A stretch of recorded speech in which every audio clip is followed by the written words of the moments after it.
আরো কোনো বড় নামের একই রকম ঘোষণা আসতে পারে বলে মনে হচ্ছে? নিশ্চয়ই, আমার তো মনে হয় নিশ্চয়ই নিউজিল্যান্ডের কাছে এই 3-0 ডিব্যাকেলটা না হলে এই ডিসিশনগুলো এত তাড়াতাড়ি হতো না।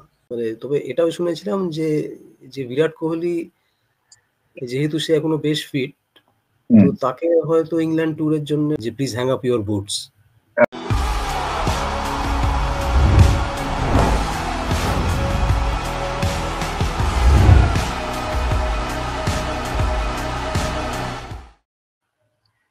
নমস্কার, উইলে আপনাদের সকলকে আবার স্বাগত জানাই। আজকে আবার আমাদের সঙ্গে রয়েছেন দ্য টেলিগ্রাফ পত্রিকার ক্রীড়া সাংবাদিক সায়ক ব্যানার্জি। সায়ক, তোমাকে উইলে আবার স্বাগত।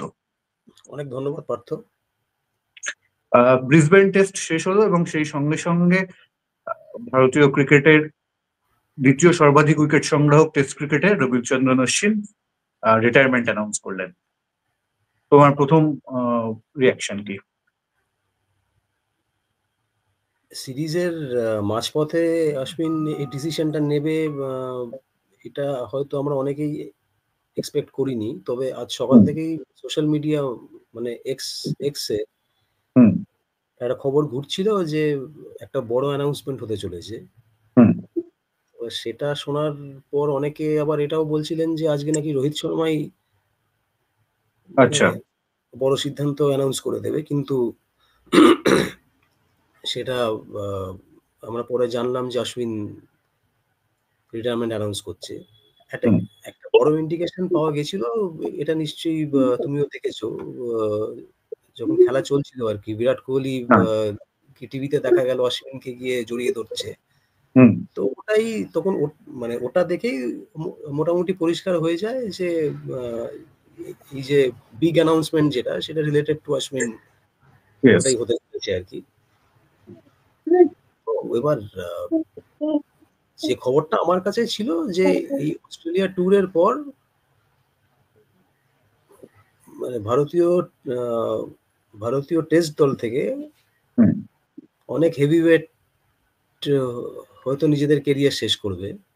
এক্স্যাক্টলি। হ্যাঁ, সে খবরটা আমার কাছে ছিল। তবে এটাও শুনেছিলাম যে বিরাট কোহলি যেহেতু সে এখনো বেশ ফিট, তো তাকে হয়তো ইংল্যান্ড ট্যুরের জন্যও বা হয়তো আরো 1 বছর কনসিডার করা হতে পারে, যেটা শুনেছিলাম। ওকে। তো যেটা মনে হয় যে এই ডিসিশনটা অশ্বিন না নিলে ওকে হয়তো এই সিরিজটার মানে বর্ডার গাভাস্কার ট্রফির মানে শেষ হওয়ার পরেই বলা হতো যে please hang up your boots. Absolutely. হ্যাঁ, কারণ এটা দুই এটা অফিসিয়াল ওখানে আছে এখন, জয় শাহ এবং দেবজিৎ শইকিয়া। অজিত আগারকার তো আছেই, মানে যে চিফ সিলেক্টর তো আছে ওখানে। হ্যাঁ, এটা তুমি বলেইছিলে, মানে নিউজিল্যান্ডের সঙ্গে সিরিজটা শেষ হওয়ার পরে তুমি এটা জানিয়েছিলে যে 4টে বা 5টা নাম ঘোরাফেরা করছে, যে 5টা নামকে নিয়ে ভাবা হচ্ছে সিরিয়াসলি। ঠিক। তো তাহলে মানে এবার তুমি ওই জায়গাটা থেকে দাঁড়িয়ে অশ্বিনের এই সিদ্ধান্তটাকে কিভাবে দেখছো? মানে নিজে থেকে ঘোষণা করে দেওয়া এবং সিরিজের মাঝখানে।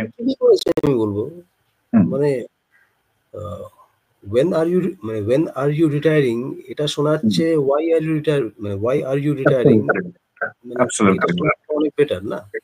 একদম একদম। মানে অশ্বিন মানে অশিক্ষিত ছেলে খুবই। শিক্ষিত অবশ্যই। ফ্যামিলি থেকে আসে, মানে সেই কালচারটা ওর আছে। তো ও মানে ও নিজেকে অপমানিত হতে মানে মানে নিজেকে ফার্দার অপমানিত হওয়ার কোনো স্কোপ আর দেয়নি। হুম হুম। ঠিক। তো সেই তো মানে ওর দিক থেকে ডিসিশনটা একদম ঠিকই নিয়েছে।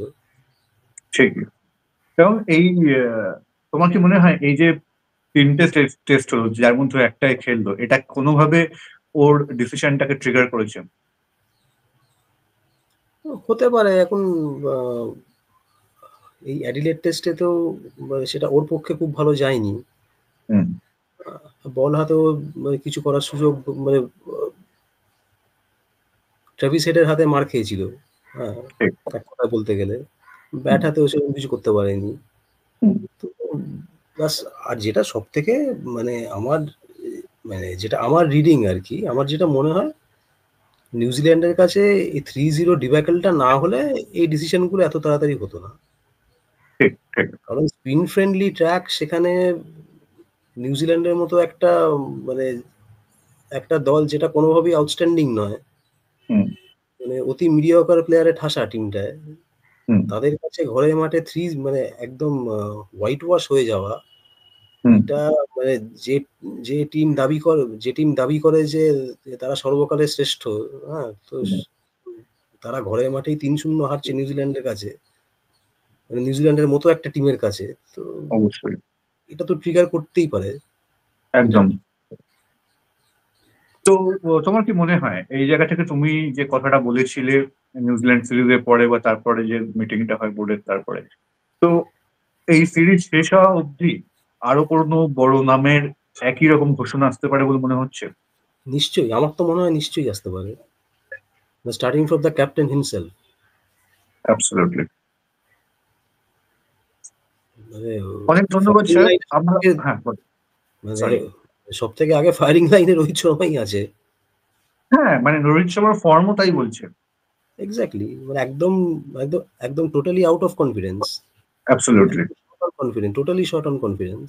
এবং ও কেন অ্যাবসলিউটলি। ৬ নম্বরে নামছে মানে এটাও নিজেই বলতে পারবে।